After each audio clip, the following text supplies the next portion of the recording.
नमस्कार विद्यार्थी मित्रांनो, पहा सर्वप्रथम सर्वांचे खूप सारे आभार, कारण आपण एक कंबाईन गट ब क ची मुख्य रिव्हिजनसाठी बॅच जी घेतली होती त्याला तुम्ही एवढा प्रचंड प्रतिसाद दिलाय की मला त्याच्यातून लगेच राज्यसेवा पूर्व 2025 आणि कंबाईन 2025 साठी खूप सारे मेसेज आणि कॉल आले की मुलांना फुल लेंथ बॅच पाहिजे। मग फुल लेंथ साठी मला खूप वेळ लागला, त्याच्याबद्दल सॉरी म्हणतो, कारण की आपल्याला बॅच मध्ये काहीतरी वेगळं द्यायचं होतं। आपण त्याच्यावरती खूप सारं काम केलं आणि मग आता राज्यसेवा पूर्व 2025 आणि कंबाईन गट ब आणि क पूर्व प्लस मुख्य 2025 च्या दोन फुल लेंथ स्पेशल बॅच लॉन्च करत आहोत।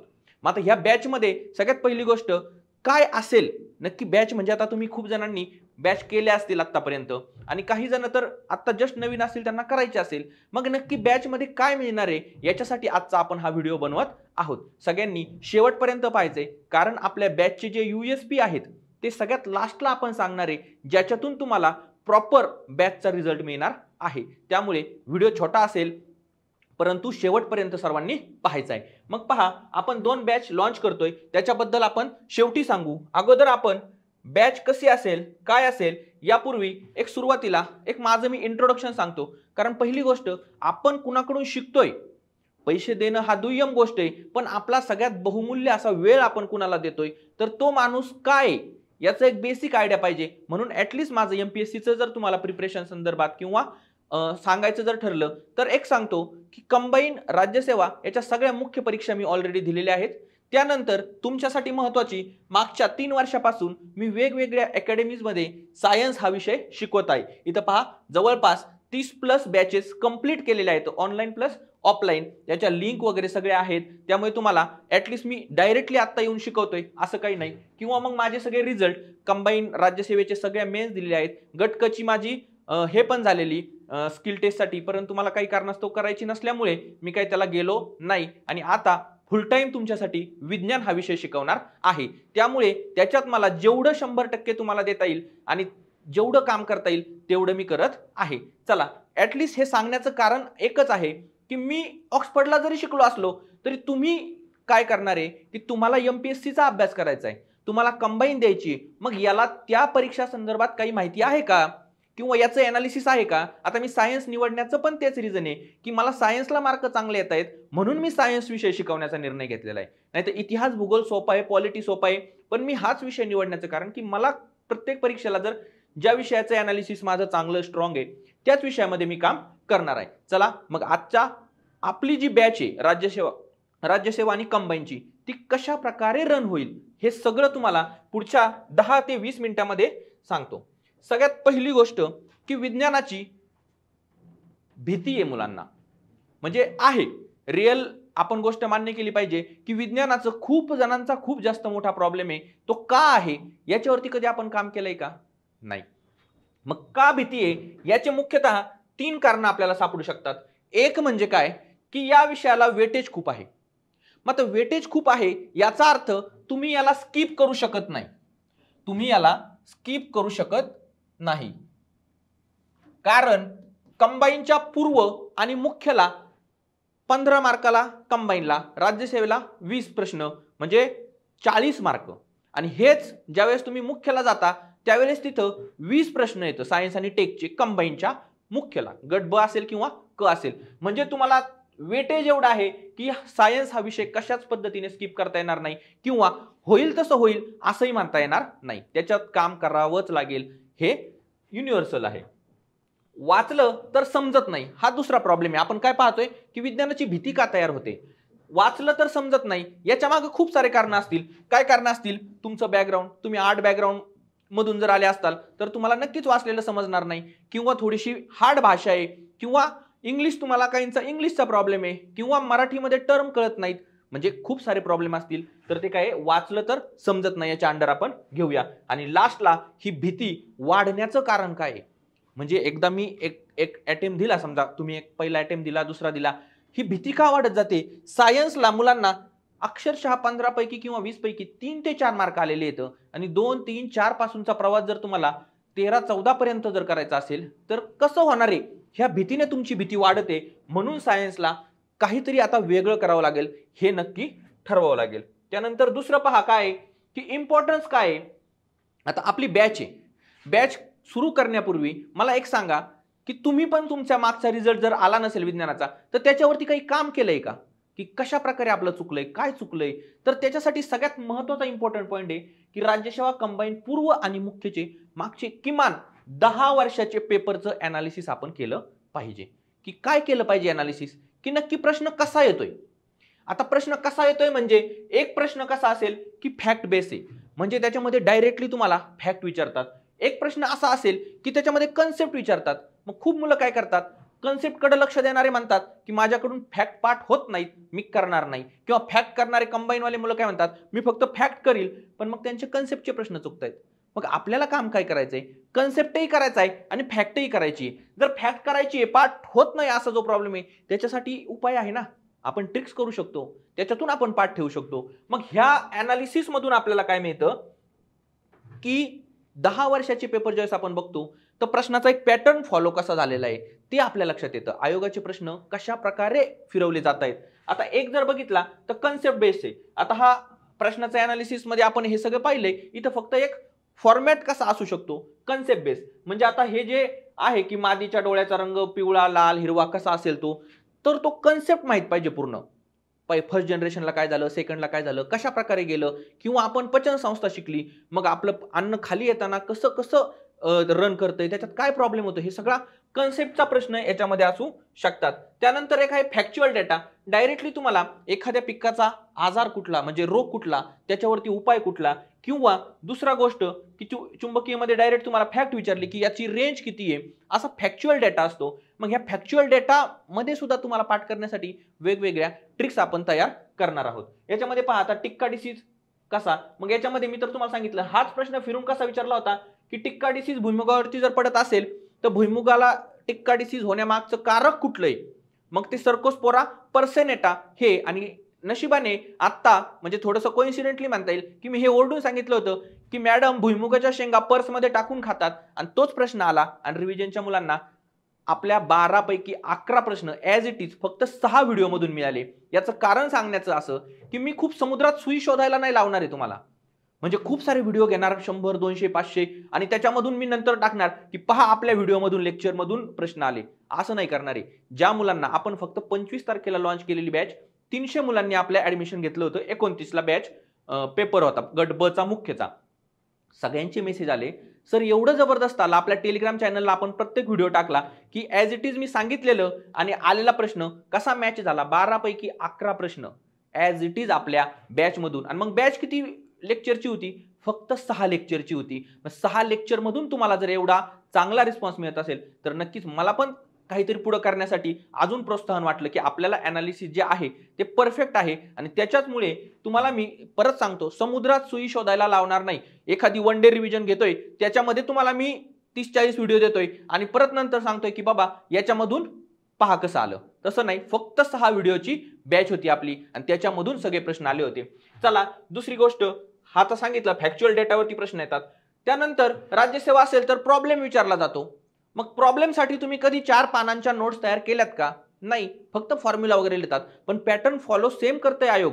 तोच प्रश्न फिरून तुम्हाला विचारतंय, त्याच्यामध्येच थोडंसं काहीतरी क्लिष्ट करतंय. मग त्याच्यासाठी 4 पानांच्या नोट्स आपण सुद्धा केल्या पाहिजेत की बाबा प्रॉब्लेम कसा असेल. मग हे प्रश्नांचे प्रकार येतं, कन्सेप्ट बेस झाला, फॅक्च्युअल बेस झाला, प्रॉब्लेम बेस झाला. त्यानंतर स्टेप्स, सेरीज म्हणजे प्रश्न कसा विचारतो. एक टॉपिक शिकताय तुम्ही, समजा एखादी सिस्टीम शिकताय, त्याच्यामध्ये एक क्रम आहे, कशाच्या तरी प्रोसेसच्या स्टेप्स दिल्यात, लगेच आपल्याला तिथं क्लिक झालं पाहिजे की याच्यावरती 100% प्रश्न येणार आहे. कारण आयोगाचा पॅटर्न आहे, स्टेप्स असतील, सेरीज असतील, प्रोसेसच्या पायऱ्या वेगवेगळ्या, त्याच्यावरती प्रश्न विचारला जातो. काय करतात, स्वॅप करतात, या बाजूला एक या बाजूला एक असं करून. मग हा पॅटर्न जर आपल्याला माहिती असेल आधी, कधी अभ्यास करण्याच्या आधी हा जर पॅटर्न आपल्याला माहिती असेल तर आपण अभ्यास करताना तो टॉपिक वाचताना तिथून बरोबर तो डेटा बाजूला काढू शकतो की बाबा याच्यावरती प्रश्न विचारला जाऊ शकतो. मग अशा प्रकारचा एक पॅटर्न फॉलो असू शकतो. आता याची तर मी ट्रिक सांगितली होती. हा प्रश्न पण आला होता की बाबा केपीसी ऑफ जीएस आणि त्याचं उत्तर लगेच 1 सेकंदामध्ये मुलांना मिळून गेलं. त्यानंतर कुठला प्रश्न असू शकतो, ट्रान्सलेशन बेस. आता पहा, हा एक टाइप म्हणजे तुम्हाला एक विशेष वाटेल, पण खूप मुलांना आता हा प्रश्न विचारलेला काय की पृथ्वीच्या वातावरणात डॅश डॅश भागात हवेच्या सुमारे 70% भाग असतो. प्रश्न काय आहे हे नंतर पाहणार आहे आपण. फॉर्मॅट काय आहे, ट्रान्सलेशन बेस म्हणजे इथं तुम्हाला मेझोस्फिअर, ट्रोपोस्फिअर, स्ट्रॅटोस्फिअर, थर्मोस्फिअर असं न देता तपांबर, स्थितांबर असं द्यायला पाहिजे होतं ना ऍक्च्युली मराठीमध्ये, पण त्यांनी काय केलं, टोपोस्फिअर केलं. मग एखाद्याला जर त्याचं उत्तर तपांबर माहिती आहे मराठीमध्ये आणि जर तिथं तपांबर सापडतच नाही पर्यायामध्ये, तर येणारा टॉपिक, येणारा प्रश्न सुद्धा तुमचा चुकू शकतो. आणि खूप मुलांचं असं झालंय. म्हणून विज्ञानाच्या बॅचमध्ये आपण बायलँग्वेज म्हणजे एक ऍटलिस्ट हेडिंग जे त्याचं तुम्हाला लगेच, कारण प्रश्न काय मधल्या डेटावरती असा फिरून ट्रान्सलेट करायला येत नाही. ऍटलिस्ट जी टर्म आहे ती तुम्हाला इंग्लिश आणि मराठी दोन्हीही माहीत असली पाहिजे, ते मस्ट आहे. म्हणजे असं नाही की पाहू होईल म्हणून सांगितलं. विज्ञानाचं कधी तुम्ही अनालिसिस केलं नाही त्याची भीती वाढतच जाते, कारण मार्क येत नाहीत. तर आपल्याला त्या सगळ्यावरती जर मात करायची असेल तर 100% आपल्याला एक एक गोष्ट फॉलो करावी लागणार आहे. ह्या टाईपचे प्रश्न येतात की तुम्हाला माहिती आहे त्याचं उत्तर तपांबर आहे, पण तिथं नाही कळत आहे की त्याला टोपोस्फिअर म्हणतात की स्ट्रॅटोस्फिअर म्हणतात. आता हा सोपा झाला. अजूनही खूप असे अवघड प्रश्न येतं की ज्याच्यामध्ये इंग्लिश टर्म आणि मराठी टर्मच्या ट्रान्सलेशनमुळे प्रॉब्लेम होतोय. अशा प्रकारचे वेगवेगळे पॅटर्न आपण पाहिलेत. आता प्रश्नांचे पॅटर्न पाहिले त्यानंतर आता आपण सिलेबसकडे येऊ. सिलेबसमध्ये काय आहे की असे काही टॉपिक येतं, ज्यावेळेस तुम्ही डीप अनालिसिस करता त्यावेळेस तुम्हाला असं आढळतं की असे काही टॉपिक आहेत सायन्समध्ये की ज्याच्यावरती 100% प्रश्न विचारला जातो. 100%. म्हणजे कुठले असतील मग, classification of animal, classification of plant, सजीवांचे वर्गीकरण, त्यानंतर पेशी, त्यानंतर आधुनिक आवर्त सारणी, त्यानंतर अणुसंरचना म्हणजे ॲटॉमिक स्ट्रक्चर. 100% असा एकही पेपर या टॉपिक शिवाय बनतच नाही. असे काही टॉपिक आहेत सायन्समध्ये, फिजिक्समध्ये आहेत, केमिस्ट्रीमध्ये आहेत, बायोलॉजीमध्ये आहेत. त्यानंतर काही टॉपिक कसे आहेत 50% वाले, म्हणजे आत्ता विचारतात, एखादं वर्ष सोडून परत विचारतात, एखादं वर्ष सोडून परत विचारतात. 50% आपण अल्टरनेट इयरला पकडू. जसं हार्मोन्स विचारतात, एकाड एक विचारतात, म्हणजे लई कंपल्सरी नाहीये पण विचारतात. त्यानंतर वनस्पतीचा रोग कधी, आता तो 100% मध्ये जातोय. जो आधी 50% मध्ये होता 2022 नंतर तो 100% मध्ये जातोय, कारण प्रत्येक पेपरला वनस्पती रोगावरती प्रश्न विचारला जातोय. मग हे अनालिसिस माहिती असलं पाहिजे. काही टॉपिक असे येतात की कधीतरीच विचारतात पण करावे लागतात. जे अवघड म्हणता येतील किंवा सोपे म्हणता येतील तो नंतरचा पार्ट, पण ते टॉपिकच आपण जर स्किप केले किंवा ते त्याच्यावरती जास्त फोकस केला तर त्याचं वेटेज कुठे आहे, त्याला किती वेळ द्यायचा हे ठरलं पाहिजे अगोदर. मग 25% मध्ये काही टॉपिक येतं की जसं आपल्याला पाहता येईल की हंटचा रूल असतो, त्यानंतर क्वांटम थेअरी वगैरे आहेत, म्हणजे लॉज येतं काही न्यूटनचा, असे बेसिक येतं, फिजिक्सचे युनिट असतील ते कधीतरीच अचानक आयोग 1-2 प्रश्न टाकून देतं. मग तुम्हाला त्याची तयारी असली पाहिजे. आणि चौथा आहे कधीच नाही विचारले पण सिलेबसचे मेन पॉइंट येतं ते सुद्धा आपण करणं गरजेचं आहे. पण त्याचं वेटेज नुसार जर तुम्हाला विचारलेच नाही तर ते थोडंसं साईडला असू द्या ना. सुरुवात कुठून करतोय आपण, काही टॉपिक 100% येतं त्याच्याशिवाय पेपर बनतच नाहीये, ते टॉपिक सगळ्यात पहिलं करणं गरजेचं आहे. मग तुम्ही आता कुठल्याही परीक्षेची जर तयारी करताय तर तुम्ही अभ्यासताना किंवा सुरू करताना ह्या फॉर्मॅटने जायला पाहिजे. कुठल्या 100% येणारे टॉपिक त्याचा एक बंच, 50% येणारे, 25% येणारे आणि कधीच न विचारणारे, की उलट जायचंय याच्यावरती कधीच येत नाही. जसं इतिहासाचं असतं, लढायावरती कधीच प्रश्न येत नाही पण इतिहासामध्ये लढाया शिकायला खूप भारी वाटतात, म्हणजे एकदम ते माहोल तयार करून एखादा मूव्ही चालल्यासारखं असं वाटतं, पण त्याच्यावर प्रश्न येत नाहीत ना. तसंच आपल्या बायोलॉजीमध्ये आहे. पचन संस्था, श्वसन संस्था, रक्ताभिसरण संस्था, उत्सर्जन संस्था, ह्या 5-6 संस्थांमधून एखादा प्रश्न आपण असं पकडू 50% मध्ये आत्ता विचारतात, पुढे नाही विचारत, परत एखाद्या वेळेस विचारतात, तो 50% किंवा 25% मध्ये येतो असं पकडा. पण प्रत्येक मुलगा सुरुवात करताना रक्ताभिसरण संस्था किंवा श्वसन संस्थेनेच करतो आणि सगळ्या संस्था करेपर्यंत त्याचा सायन्सचा मूड ऑफ होतो आणि त्याला अभ्यासात रस पण राहत नाही. मग का म्हणून इथून सुरुवात करायची, सुरुवात इथून करा ना.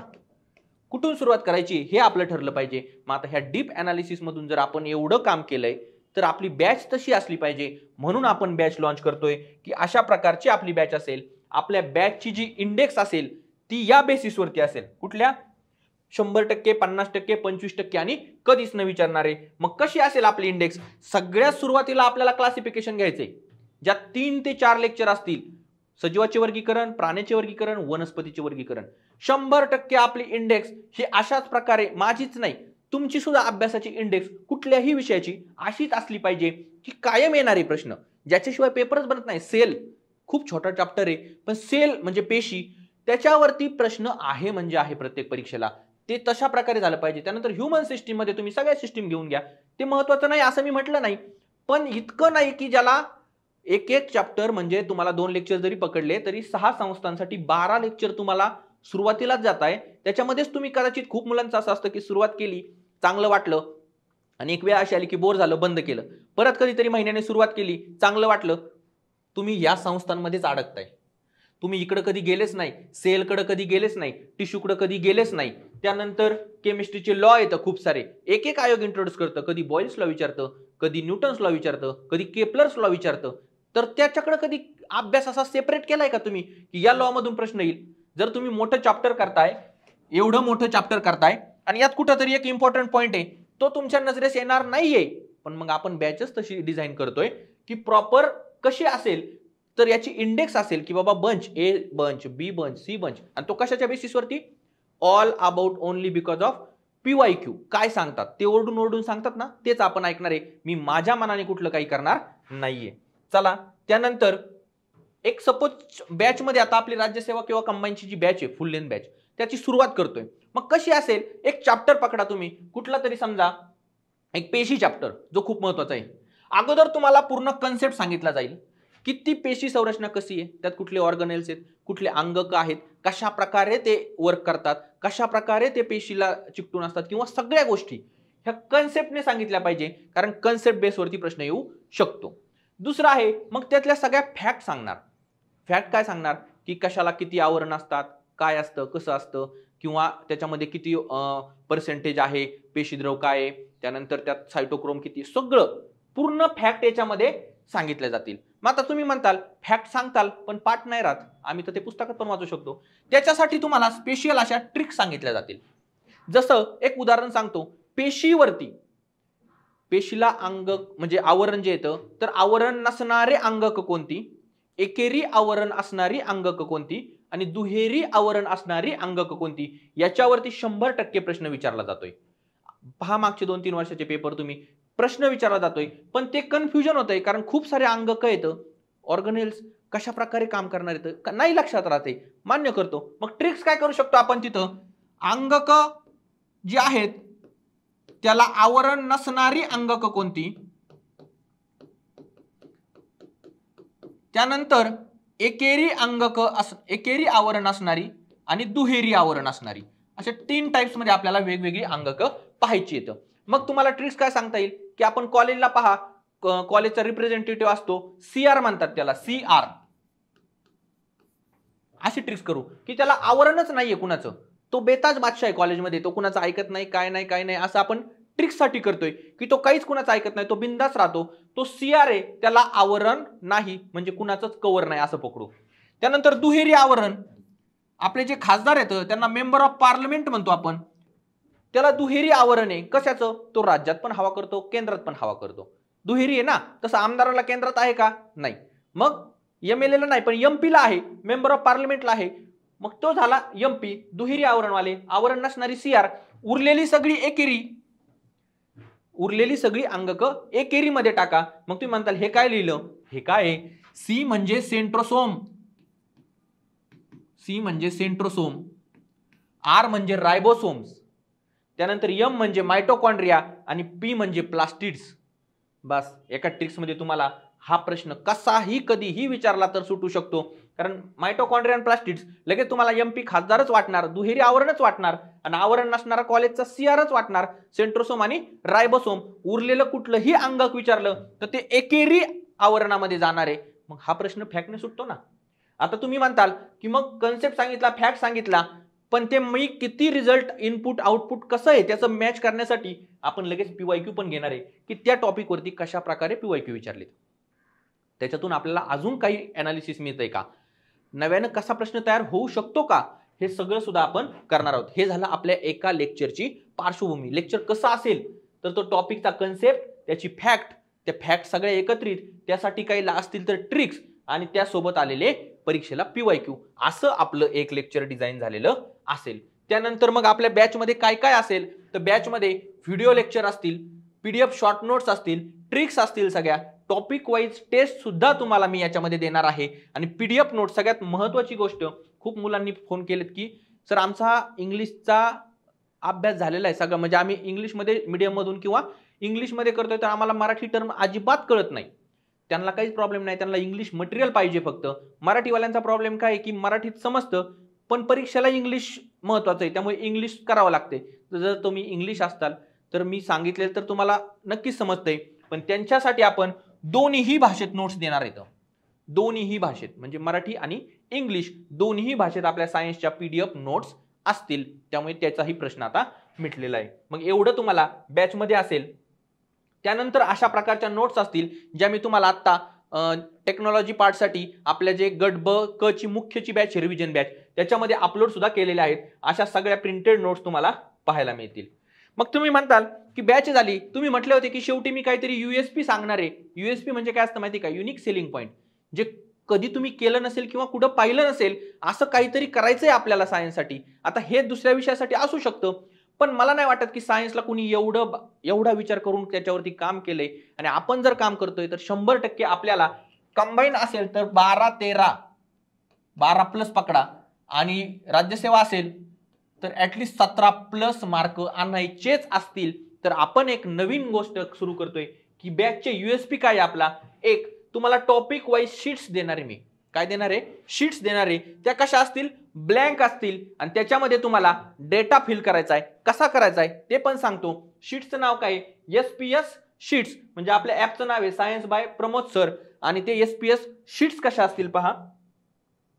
हे पहा, अशा प्रकारच्या शीट्स असतील. आता इथं एक्सिलरेटरी सिस्टीम म्हणजे मानवी उत्सर्जन संस्था तुम्ही शिकली बरोबर. त्याच्यामध्ये तुम्हाला त्याच्या PDF नोट्स मिळणार आहेत. त्याच्यामध्ये तुम्हाला ह्या SPS शीट सुद्धा मिळणार आहेत. कशामध्ये? त्या फोल्डरमध्ये. मग तुम्हाला तिथं काय अशा प्रकारे टाईप करून तुम्हाला हेडिंग वगैरे आणि तुम्हाला भरण्यासाठी मिळेल. मग त्याची जर तुम्ही आता प्रिंट काढून आणली, तुम्ही वाचताना किंवा लिहिताना ज्यावेळेस स्वतः एक फर्स्ट रिव्हिजन होते म्हणजे पहिल्यांदा पाहून घेता, नेक्स्ट टाइमला तुम्हाला कळतं की यात महत्वाचं काय किंवा कमी महत्वाचं काय. मग तुम्ही पेन हातामध्ये घेऊन सहज एक्सिलरेटरी सिस्टीम तुम्हाला काय वाटलं तिथं ते तुम्ही इथं फिल केलं. थोडंसं, जास्त नाही. आता इथं टॉपिक पूर्ण करणार नाही कारण नोट्स आहेत आपल्या सेपरेट. त्यानंतर तुम्हाला आता ह्या टॉपिकमध्ये किडनी, नेफ्रॉन आणि स्टेप्स ऑफ युरिन फॉर्मेशन याच्या पलीकडे काहीच महत्वाचं नाहीये. याच्यावरतीच प्रश्न विचारला जातो. मग तुम्ही जरी 4 पानाचे पुस्तकातून किंवा नोट्समधून वाचलं तरी तुमच्यासाठी हे पेपरला जाताना शॉर्ट नोट्स तुमची महत्वाची तयार होईल. याच्यामध्ये किडनी संदर्भात जर काही गोष्टी असतील तर त्या फॅक्ट तुम्ही इथं लिहू शकता.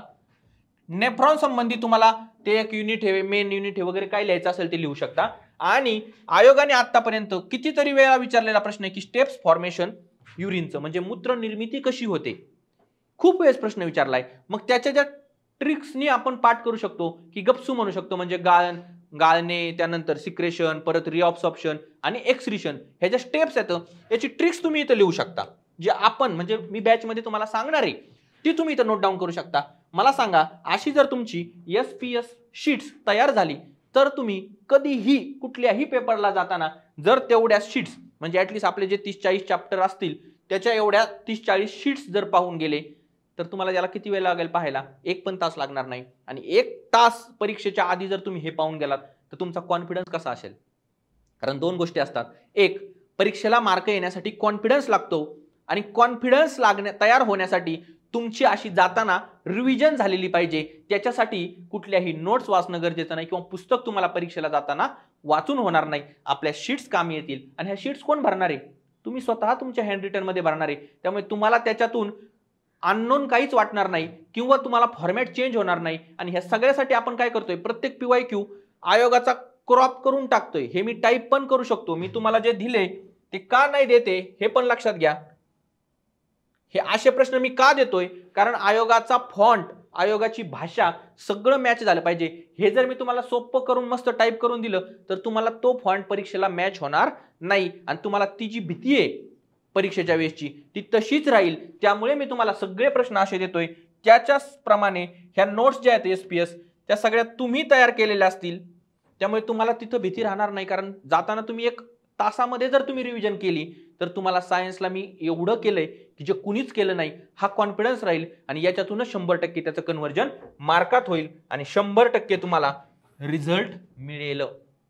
मग मला सांगा, याच्या पलीकडे बॅचमध्ये अजून काय असू शकतं?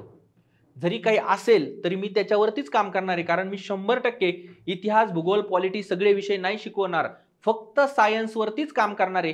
तुम्हाला हे सगळं मी आता हे एवढे अनालिसिस प्रत्येकाने स्वतःच्या प्रिपरेशन काळात स्वतःला केलं पाहिजे, पण मी हे तुमच्यासाठी करतोय. मग आता एक लक्षात घ्या की तुम्हाला फक्त हे बॅच घेऊन याच्यामध्ये ते काम करायचंय. म्हणजे मी हे जे SPS नोट्स असतील, प्रिंटेड नोट्स असतील, हे सगळं आपल्या फोल्डर वाईज देणार आहे, तर ते तुम्हाला करायचंय. मग अशा प्रकारची आपली पूर्ण बॅच असेल, अशा प्रकारचं आपलं SPS शीट्स आणि सगळ्या गोष्टी असतील. अशा 2 बॅचेस आपण लॉन्च करतोय. एक आहे राज्यसेवा पूर्व परीक्षा 2025 साठी, त्याची फीज आहे 3000 रुपये, पण ती आहे सध्याला फक्त 1499 ला. लॉन्च ऑफर कधीपर्यंत वगैरे सांगतो. कंबाईन गट ब क ची फीज आहे 2000, सुरुवातीला 50% ऑफर मध्ये ती आहे 999. आणि सगळ्यात महत्वाची गोष्ट, बॅचेस आपल्या चालू होणार आहेत 21 जुलैला, म्हणजे अजून 4-5 दिवसांनी चालू होणार आहेत. 21 जुलैला आपली बॅच चालू होते, पण तुमचे ऍडमिशन आजपासूनच चालू होतील. ते तुम्हाला आपल्या सायन्स बाय प्रमोद सर या व्हिडिओच्या खाली लिंक आहे, या व्हिडिओच्या खाली लिंक आहे, त्याच्यामध्ये तुम्हाला सगळ्या लिंक वगैरे मिळतील. तिथून तुम्ही ऍप डाउनलोड करा. 21 तारखेपर्यंत ही ऑफर आहे. कंबाईन फक्त 999 आणि राज्यसेवा 1499 ला.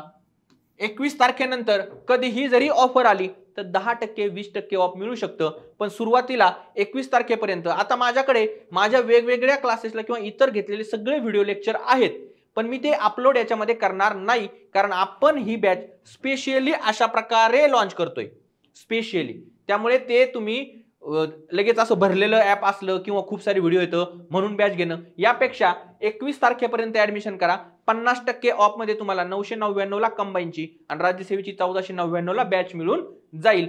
त्यानंतर 10% किंवा 20% ऑफ मध्ये कधी ऑफर असेल तर मिळू शकतं. तर अशा प्रकारे आपली बॅच जर झाली आणि अजून काही तुम्हाला सजेशन असतील, तुम्ही ते कमेंटद्वारे सांगितले, तर त्या प्रकारे सुद्धा आपण आपल्या बॅचमध्ये जाऊ शकतो. चला मग आता ही फक्त प्रॉब्लेम काय आपला, की आपल्याला ही बॅच जास्तीत जास्त मुलांपर्यंत पोहोचवायची आहे. कारण मला काय जाणवलं की आपण 29च्या पेपरसाठी 25 ला बॅच लॉन्च करून आपले 300 ऍडमिशन झाले. तो व्हिडिओ फक्त 500-600 जणांनी पाहिला होता. म्हणजे हे कन्व्हर्जन खूप जास्त आहे 5-6 दिवसांसाठी. हेच आपल्याला आता खूप वेळ आहे परीक्षेच्या दिवसापर्यंत, त्याच्यानंतर मुख्यसाठी सुद्धा मी तुमच्या सोबत आहे. पण त्यासाठी तुम्हाला काय करायचंय, 21 जुलैला बॅच लॉन्च होण्यापूर्वीच आपले ऍडमिशन कन्फर्म करायचंय. कारण त्याच्यानंतर मध्ये मध्ये परत फोन करता तुम्ही की कमी सर मी त्यावेळेस ऐकलं नाही, व्हिडिओ पाहिला नाही. त्यामुळे तुमचे जेवढे मित्र असतील, मग हे कोण कोण येतं, जे खूप दिवसापासून करतायत पण रिझल्ट येत नाही, किंवा काही नवीन येतं लगेच सुरुवात करते, त्यांच्यासाठी पण बेस्ट आहे. सगळ्या मुलांसाठी सायन्सची ही बॅच नक्की आपल्या मित्रांना शेअर करा. चला मग या लेक्चरमध्ये आपण येथेच थांबूया. आणि तुम्हाला पहिली गोष्ट मी हमी देतो, प्रश्न 999चा किंवा 1499चा अजिबात नाही. प्रश्न तुमच्या वेळेचा आहे, जी तुम्ही मला देणार येतं, तुम्ही माझं लेक्चर पाहणार येतं. ऍटलिस्ट ते लेक्चर झाल्यावरती सॅटिस्फॅक्शन तुम्हालाही मिळालं पाहिजे आणि तुमच्या येणाऱ्या रिप्लाय मधून मला सुद्धा मिळालं पाहिजे. कारण मला गट ब आणि क ची जी मुख्यची रिव्हिजन बॅच घेतली त्यातून खूप पॉझिटिव्ह वाटलं की आपण 6 लेक्चर देऊन जर त्याच्यातून 12 पैकी 11 प्रश्न येत आहेत, तर 100% आपण सायन्समध्ये जास्त जोर लावून काम करू शकतो. आणि मला त्याच्यासाठी तुम्ही जास्तीत जास्त मुलांना सॅटिस्फाय करण्यासाठी म्हणजे कंटेंटवर काम करायचंय, तर त्यासाठी तुम्ही लवकरात लवकर आपलं ऍडमिशन फिक्स करा. चला मग ते आपण थांबूया. परत एकदा सांगतो, ह्या बॅचेसला किंवा ह्याला जास्तीत जास्त मुलांपर्यंत पोहोचवा. आपल्या व्हिडिओची लिंक सुद्धा सर्वांपर्यंत पोहोचवा. धन्यवाद.